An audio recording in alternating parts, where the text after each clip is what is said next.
Most conspiracy theories do not begin with secrets. They begin with paperwork, with memos drafted for internal use, with meeting notes never meant to leave a room, with language chosen not to reveal, but to contain. They live in margins, in annexes, in proposals labeled hypothetical, in reports that were technically complete but never finished. What makes them unsettling is not what they claim, but how ordinary they look. Typed pages, official letterhead, signatures written calmly at the bottom of plans that describe outcomes no one is meant to imagine happening. Conspiracies endure not because they are hidden perfectly, but because they are processed correctly. They are discussed at the right level, filed under the right authority, and closed with language that sounds responsible. Rejected, inconclusive, no further action. History remembers the conclusions. It forgets the drafts. It forgets the people who handled the documents, who formatted the language, who copied the pages, who watched plans take shape without ever being asked whether they should exist at all. This is where these stories live. Not in revelation, not in accusation, but in first-person proximity to systems that functioned exactly as designed. A military proposal that was never carried out, but was calmly prepared anyway. An investigation that gathered every fact it could, then closed itself because the facts refused to align. Both are real. Both are documented. And both were resolved on paper without ever being understood. Tonight's stories are fictionalized first-person reconstructions, told from the perspective of people who did not make decisions, but helped move them forward. People who did their jobs, followed procedure, and lived just close enough to the process to realize something was wrong without having the authority to stop it. Because the most disturbing conspiracies are not the ones that require belief. They are the ones that only require a system, a signature, and enough trust that no one asks what would have happened if the plan had not been rejected or if the case had never been closed. Tonight, these are those stories.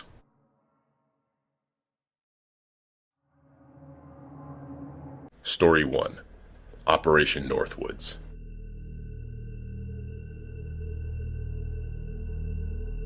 The first thing you learn about the Pentagon is that it does not feel like a building. It feels like a system wearing concrete. It has its own weather, its own light, its own sound, a constant, patient ventilation hum that seems to flatten every human voice into the same manageable volume. Even the footsteps are controlled.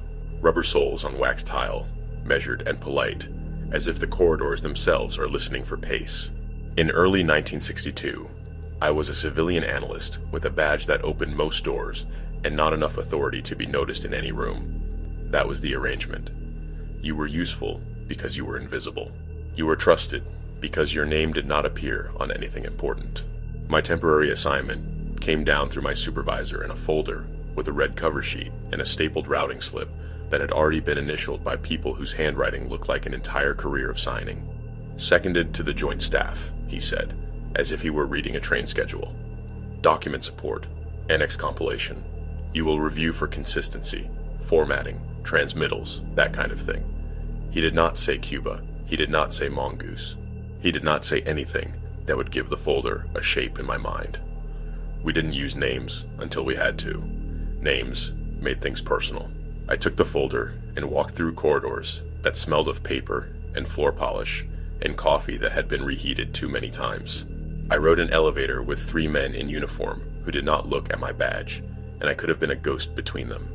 When the doors opened, the air changed, cooler, drier, and the overhead lighting turned the skin of everyone into a pale, official color. A lieutenant led me to a narrow office with a desk, a typewriter, and a locked cabinet that already knew my name. He checked my clearance without emotion, handed me a stack of pages, and left without closing the door all the way, as if my presence required ventilation. The first page began with a title that was both blunt and strangely calm. Memorandum for the Secretary of Defense. Subject: Justification for United States military intervention in Cuba. The language did not swell. It did not dramatize itself. It did not ask to be feared. It just existed, confident that the fact of its existence was enough. I read the opening lines twice, not because they were complicated, but because of how ordinary they sounded. The Joint Chiefs of Staff had considered the attached memorandum.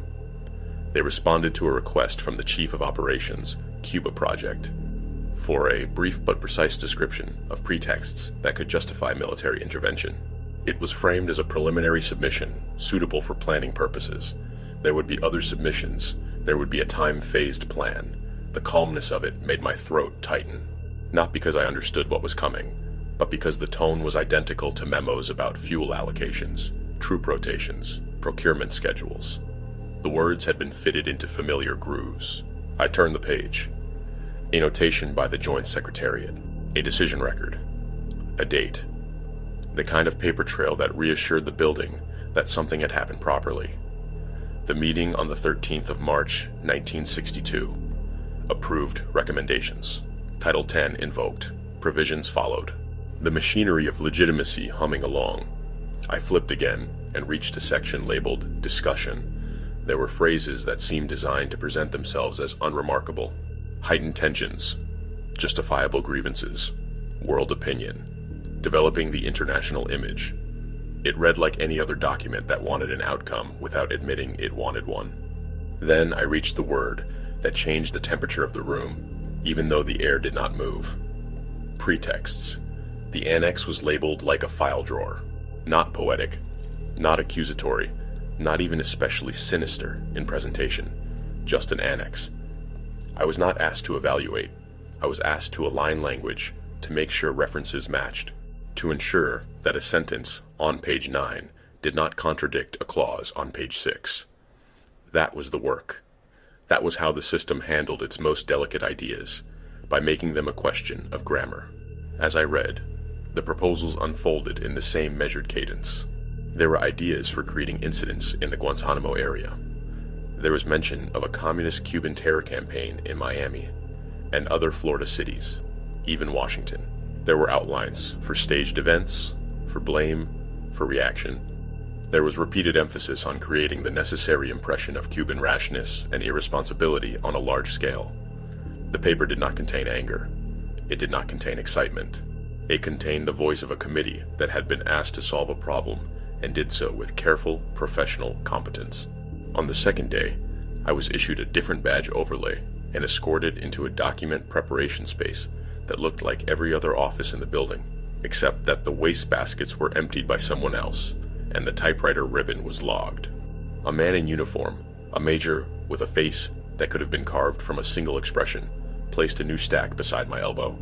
Supporting attachments, he said. You'll reconcile numbering. Make sure the references align. I did not ask questions. That was another lesson. Questions were a kind of signature. The attachments were where the language became sharper, but the tone stayed flat.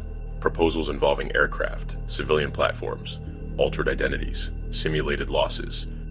The kinds of plans that required more than imagination. They required lists, procedures, and forms that already existed. At one point, I caught myself looking for the moment where someone would step back and call it what it was. There was no such moment. There were only paragraphs. I found a section describing how an incident could be staged so that it would provide adequate justification. Another describing how the United States should appear to suffer defensible grievances. The words were arranged, like furniture in a room meant to impress guests. I looked up from the paper and watched dust drift through the fluorescent light over my desk. The dust moved slowly, deliberately, as if it knew it was being observed. The strangest detail was how the document treated people, not as bodies, not as lives, as categories: refugees, immigrants, civilian aircraft, military facilities. Everything belonged to a label that could be moved from one column to another. The proposals were not written as violence. They were written as inputs and outputs. I had spent years around language design to make war sound like weather, but this was different. This was domestic. This was the suggestion of harm not as collateral, but as architecture. On the third day, I carried a revised draft down a corridor where portraits of former leaders watched without judgment. I waited outside a briefing room with a row of chairs and a smell of old leather. Inside, voices murmured behind the door, low and even, like men discussing a supply problem.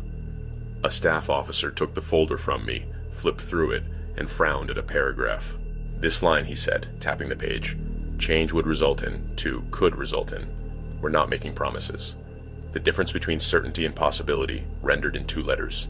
That was the correction. That was the moral adjustment. I made the change. Back at my desk, I noticed that my hands were steady. That bothered me more than anything else, because my body was behaving as if this were normal. I tried to tell myself that I was only seeing pieces, that I did not understand context, that there were layers above me, discussions I was not invited to, objections I would never hear. I clung to the idea that somewhere, in some room, a person would say no. But the document already assumed yes in its structure. It assumed time phasing. It assumed integration. It assumed someone would take primary responsibility for overt and covert operations, and the Joint Chiefs recommended that responsibility be assigned to them. Even the cautionary lines felt procedural rather than ethical. The memo recommended that the paper not be forwarded to certain commanders, not be forwarded to NATO activities, not be forwarded to the UN delegation. Not because it was wrong, but because distribution mattered. Containment was simply another administrative function. In the hallway outside the secure workspace, a civilian secretary passed me with a cart of binders. She looked exhausted, the kind of exhaustion that comes from moving paper that never becomes anything in the real world, except this paper was different, and she would never know. I thought about my own role. The word analyst sounded dignified, but what I did was translate intent into order. I made documents readable. I made them legible to power. That night, I went home to an apartment in Arlington with a view of nothing in particular. I made a drink and sat near the window, listening to distant traffic. For the first time in months, I considered the thinness of modern life. How it was held together by schedules, broadcasts, public trust, the assumption that certain lines could not be crossed. If a system wanted to manufacture an incident, I realized it would not begin with explosives. It would begin with paper. The next morning, I returned to the building early. The Pentagon at dawn has a different personality. Fewer footsteps, more echo. The fluorescent lights are still harsh, but the corridors feel unfinished, as if the building has not yet put on its voice. A new note waited on my desk, typed in tight, official font. Ensure transmittal language matches. Recipient, Secretary of Defense. My stomach tightened again. The document had a destination. It was not an exercise for a filing cabinet. It was moving. I reread the cover memo, the one addressed to the Secretary of Defense, the one that stated, calmly, that the Joint Chiefs had considered the attached memorandum. I stared at the signature line where a name had been written in cursive, the kind of signature that did not look hurried. It looked settled. L.L. Lemnitzer. A signature is a strange thing. It is a person reduced to an ink shape. It is authority compressed into a flourish. I thought about the distance between the men who wrote these proposals and the civilians who would become their scenery. I thought about the distance between the men who signed and the men who typed. And I thought about the distance between my desk and the country outside, where people ate breakfast and read newspapers and assumed that the worst possibilities were reserved for enemies, not for internal planning documents. Around noon, I was summoned again to the briefing area. This time, the door was open, and I could see a table with a pitcher of water and several stacks of paper placed at precise angles. A few men were already seated. Uniforms, ribbons, calm faces. No one looked guilty. No one looked excited. They looked like men about to discuss a project timeline. I stood at the edge, holding a folder. I felt the urge to speak, not a speech, not an accusation, just a question. A simple, human question. The kind you ask when you want to confirm that you misheard something. But I knew what would happen if I asked. I would become a problem. A question mark in a system designed around periods. A colonel glanced at my folder, then nodded. "Leave it," he said. I placed the folder on the table. My fingers brushed the paper as I withdrew my hand, and for a moment, the physical reality of it struck me. These were not ideas floating in someone's imagination. They were printed. They had been distributed. They had been approved for forwarding as preliminary submissions. They were real in the only way the Pentagon cares about reality. They existed in the system. I left the room and walked back down the corridor.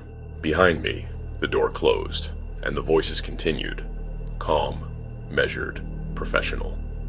That evening, a rumor moved through the administrative spaces, like a draft under a door. Not shouted, not even spoken loudly, just passed in the way people pass information when they know it is not theirs to own. The Secretary of Defense was not pleased. The proposal would not proceed. It was a strange thing to feel relief about something you had never believed would happen. The relief arrived anyway, sudden and warm, and then it left behind something colder. Because the rumor was followed by a second piece of information. There would be no inquiry, no reprimand, no official condemnation. The paper would simply stop moving, like a train taken off schedule, not because the tracks were wrong, but because the destination had changed. The next day, when I returned to my desk, the file cabinet contained a new folder. Different project, different language, the same tone. I sat down, stared at the typewriter, and listened to the ventilation hum that never varied. It occurred to me, with a clarity that felt almost insulting, that the building had no emotional vocabulary for what I had witnessed.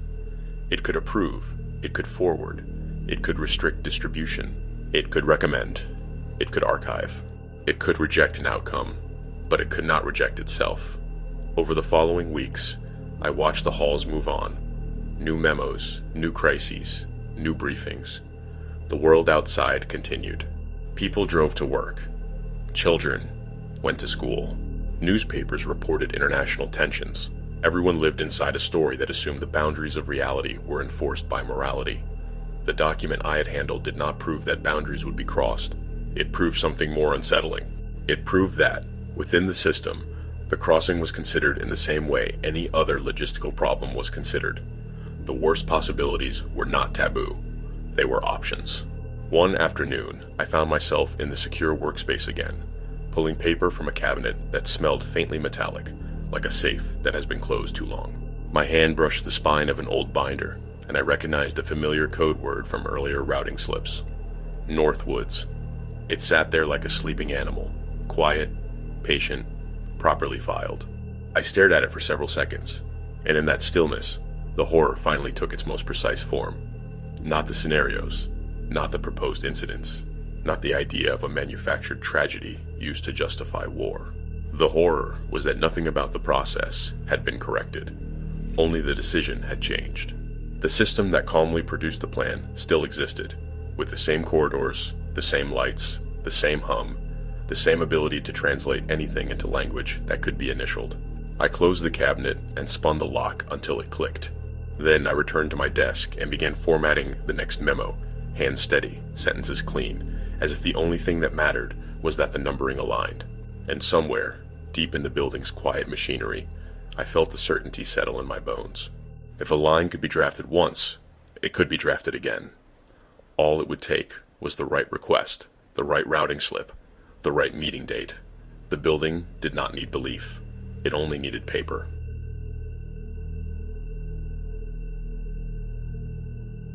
Story 2. The Dyatlov Pass Incident.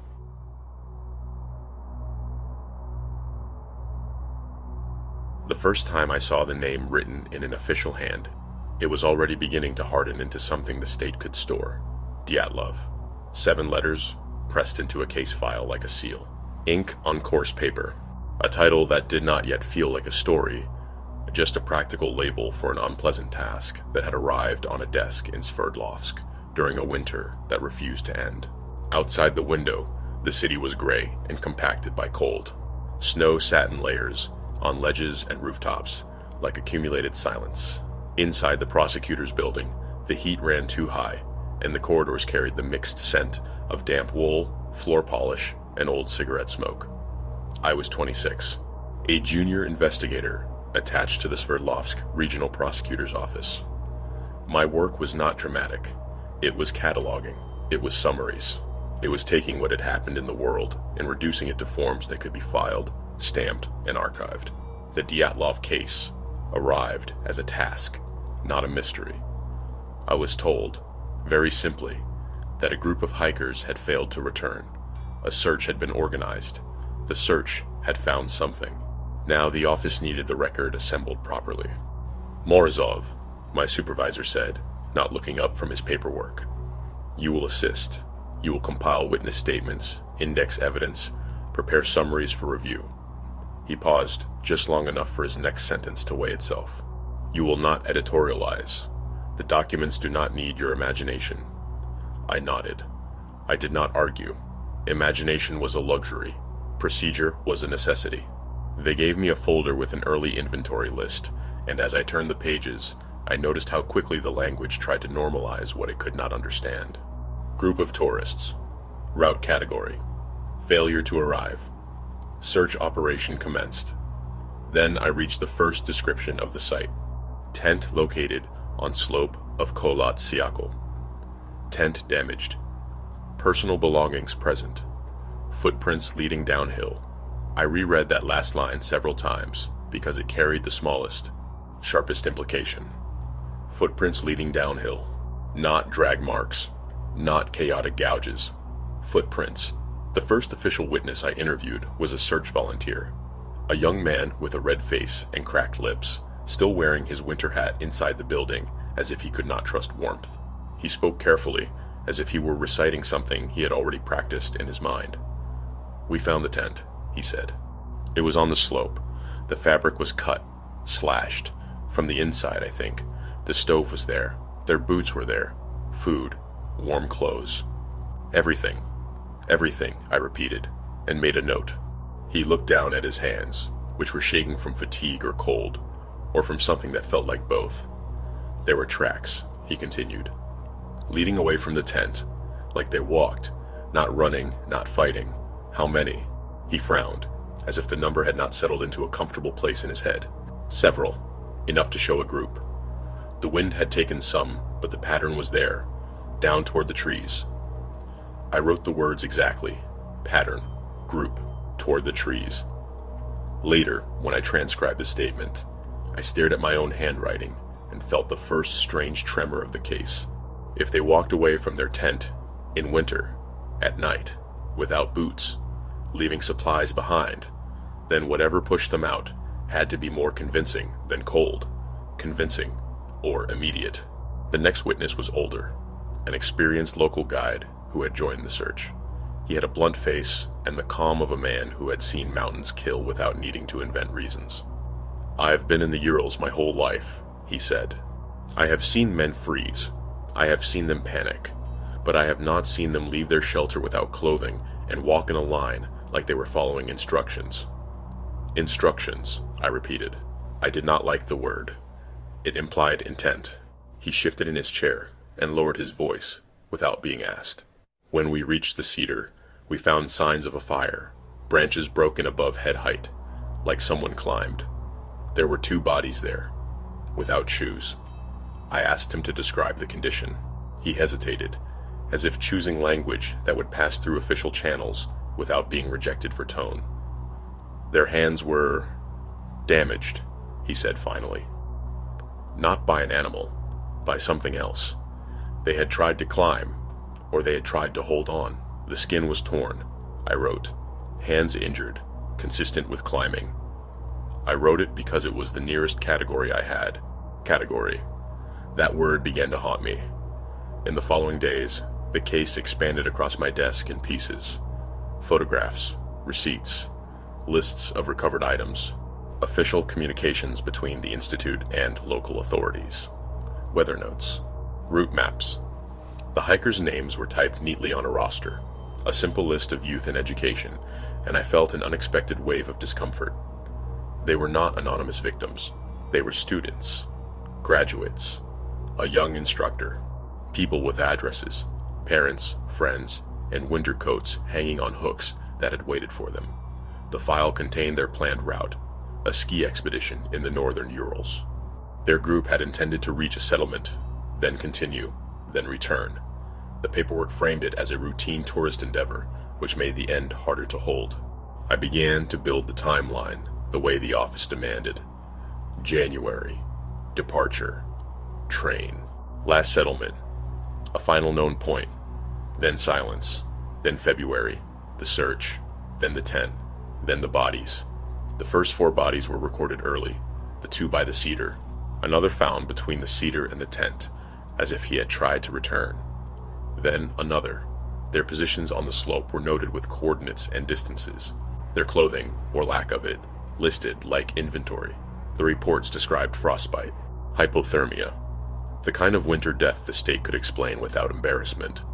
But then the file began to change. In March and April, new bodies were found after snowmelt. The language of the reports shifted slightly, like a clerk clearing his throat. Injuries observed. Significant trauma. Cause of death requires examination.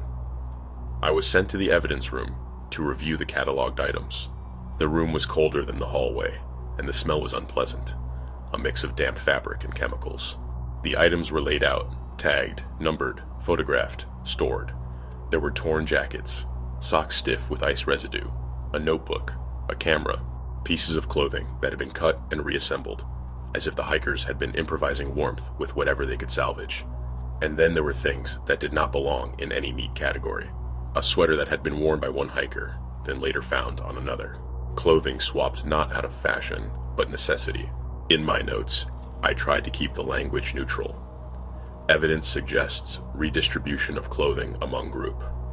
That sentence was correct. It was also horrifying in a quiet way. It suggested that someone died, and someone else took their clothes. Not theft. Survival. One afternoon, I was given the autopsy summaries to index. They came in a stack, each report typed with clinical precision. The medical language was intended to keep the reader at a distance. It did not succeed. I read about fractured ribs, about severe chest trauma, about injuries described as being consistent with a force comparable to an automobile impact. The phrase lodged in my mind, obscene in its modernity. Automobile impact. There were no automobiles in the northern Urals. There was only snow, rock, wind, and dark. The report described a skull fracture. Another described massive internal damage without corresponding external wounds that would explain it. I read, then reread, then forced myself to file the details into the boxes the system offered me. Trauma, hemorrhage, hypothermia, unknown. In another report, there was mention of a tongue missing, soft tissue absent. The document did not indulge in explanation.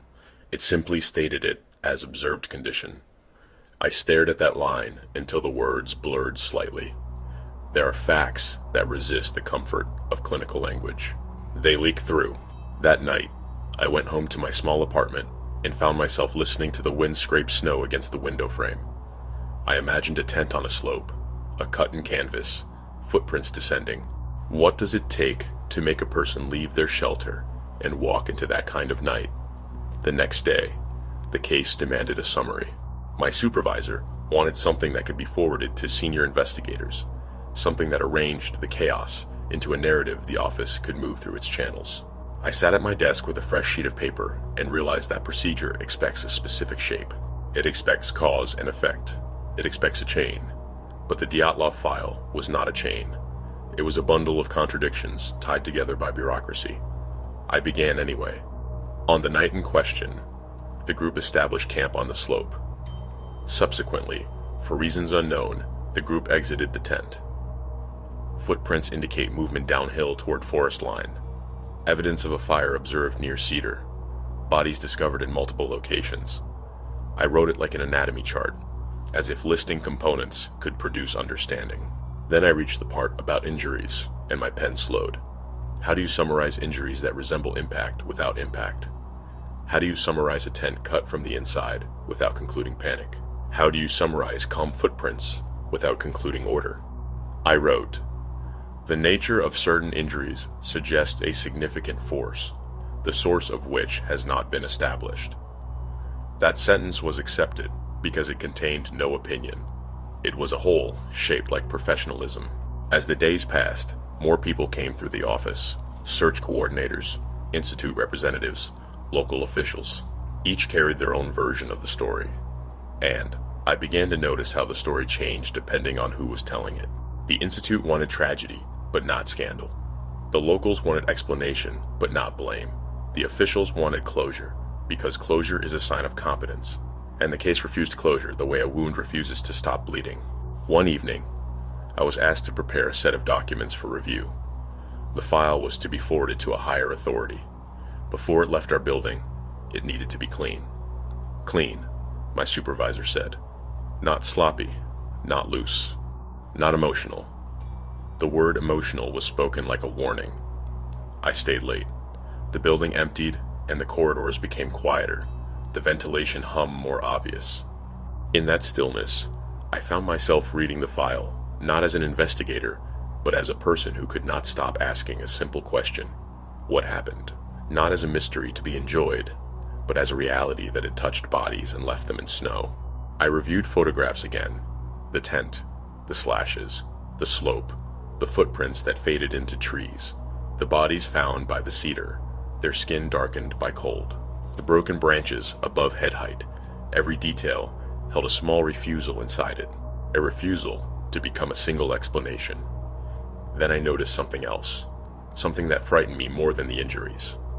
The language in the file was beginning to soften, not in the medical reports, those remained stubbornly factual, but in the administrative summaries, in the descriptions attached to official communications. The sharp edges were being dulled. Unusual circumstances became difficult conditions. Significant trauma became injuries consistent with environmental factors. Unexplained behavior became panic in extreme weather. These were not lies. They were translations, attempts to fit reality into a box the state recognized. I wrote margin notes to myself, small reminders of original phrasing. I underlined. I compared drafts. And the more I compared, the more I understood a truth that felt almost physical. The system did not investigate only events. It investigated what language it was willing to allow into official history. One morning, a typed revision request appeared on my desk, clipped to my latest summary. It was brief, polite, devastating. Reduce speculative tone. Remove reference to unknown force. Emphasize weather and terrain. I stared at the list for a long time. Speculative tone. The irony was almost insulting. I had been careful not to speculate. I had been careful to phrase the unknown as unknown. But even the admission of unknown was being treated as an unacceptable shape. What the office wanted was not accuracy. It wanted a conclusion with edges that could be sanded down until they fit the drawer. I walked to my supervisor's office with the revision note in my hand. He looked tired, the kind of tired that comes from dealing with complications that offer no reward. "What do they want?" I asked, keeping my voice flat. He did not respond immediately. He took the note, read it, and sighed through his nose. "They want it to be a case," he said finally, "not a story." "It is a case," I said. He looked at me, and for the first time, his expression showed something close to irritation, or maybe it was pity. "Alexei," he said, using my first name as if that alone was a reprimand. "A case ends. That is its function." The word function settled in my stomach like cold metal. I returned to my desk and made changes. I removed words that admitted too much. I replaced unknown with difficult. I replaced significant force with severe conditions. As I typed, I felt something inside me detach slightly, as if my mind were stepping back from my hands to avoid witnessing what they were doing. It was not falsification. It was not fabrication. It was something more subtle. It was classification. I began to understand the core horror of the Dyatlov file, and it was not contained in the mountain, or the wind, or the injuries. The horror was in this office, in this building where paper was used to domesticate the wild. The event did not defy explanation. It defied process. On the day the case was closed, the decision arrived with the finality of an administrative stamp. The language was clean, tidy, the kind of language that allows a file to be placed on a shelf without infecting the rest of the archive. The conclusion stated that the hikers had died due to a compelling natural force, a phrase vague enough to satisfy everyone and explain nothing. Compelling natural force. I stared at those words until I realized what they meant in practice. They meant the system had run out of permitted categories, so it had invented one that sounded official and empty at the same time. In the hallway outside my office, I could hear other investigators talking about other cases. Theft, assault, bureaucratic corruption. These were cases with shapes, with perpetrators, with motives. Cases that could be resolved and filed. Dyatlov could be filed, but it could not be resolved. That evening, after the decision was entered and the documents were placed in their final order, I was asked to carry the file to storage.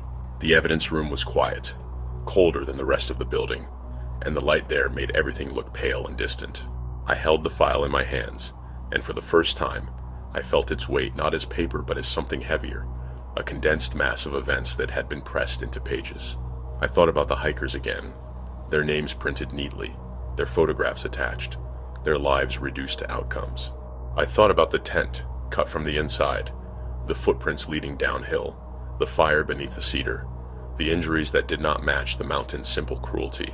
I thought about the way the case had moved through our office, how it had been sanded down, softened, made acceptable, and I realized, with a clarity that made my mouth go dry, that the most haunting part of the Dyatlov incident was not that something unknown might have happened. It was that something known had happened, something real and physical and final, and the system had decided that describing it accurately was less important than closing the file. I placed the folder on the shelf. The shelf was already full of other folders, other tragedies, other paperwork.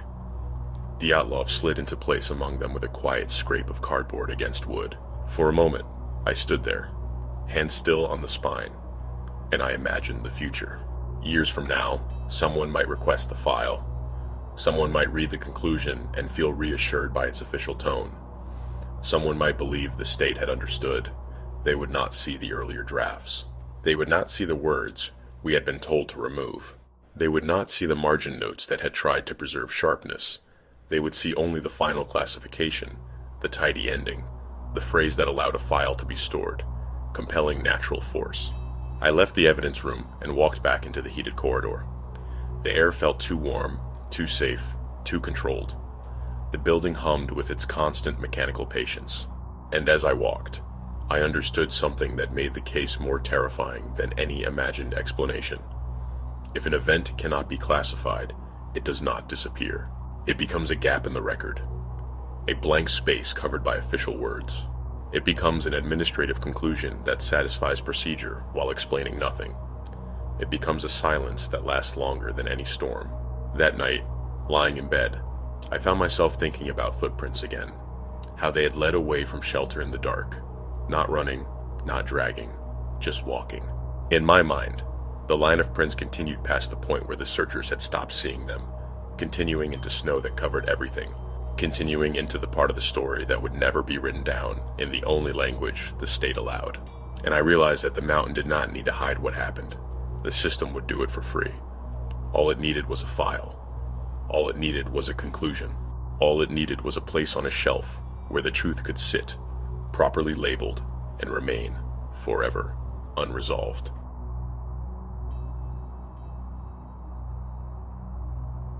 You have reached the end of tonight's record, the final memo, the closing report, the conclusion entered into the file so it can be placed back on the shelf and no longer require attention. On paper, both of these stories are finished.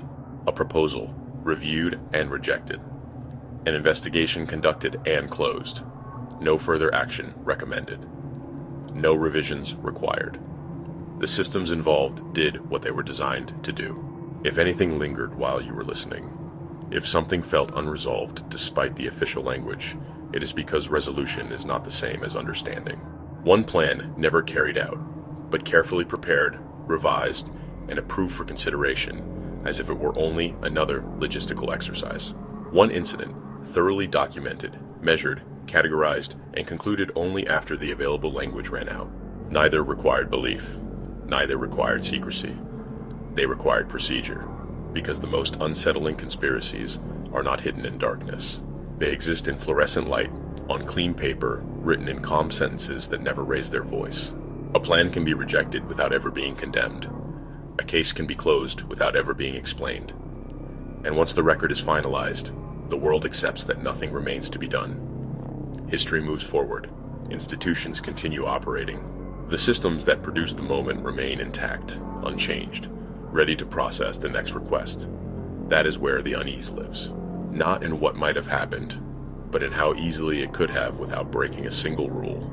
Not in the mystery itself, but in the realization that the system never needed to understand in order to move on. If these stories stayed with you, if you found yourself thinking about the people who typed the pages, signed the forms, or filed the reports, rather than the outcomes themselves, then you were listening closely.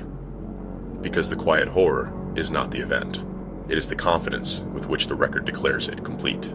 If one detail refuses to leave you, the calm language, the missing explanation, or the realization that everything functioned correctly, you can share what stayed with you in the comments. Liking the video helps these stories reach others who still believe danger always announces itself clearly, with alarms, panic, or visible force, and not through the quieter machinery of planning, classification, and closure. And if you have your own experience, a document that felt wrong, a conclusion that came too easily, a case that ended without answers, you are always welcome to share it.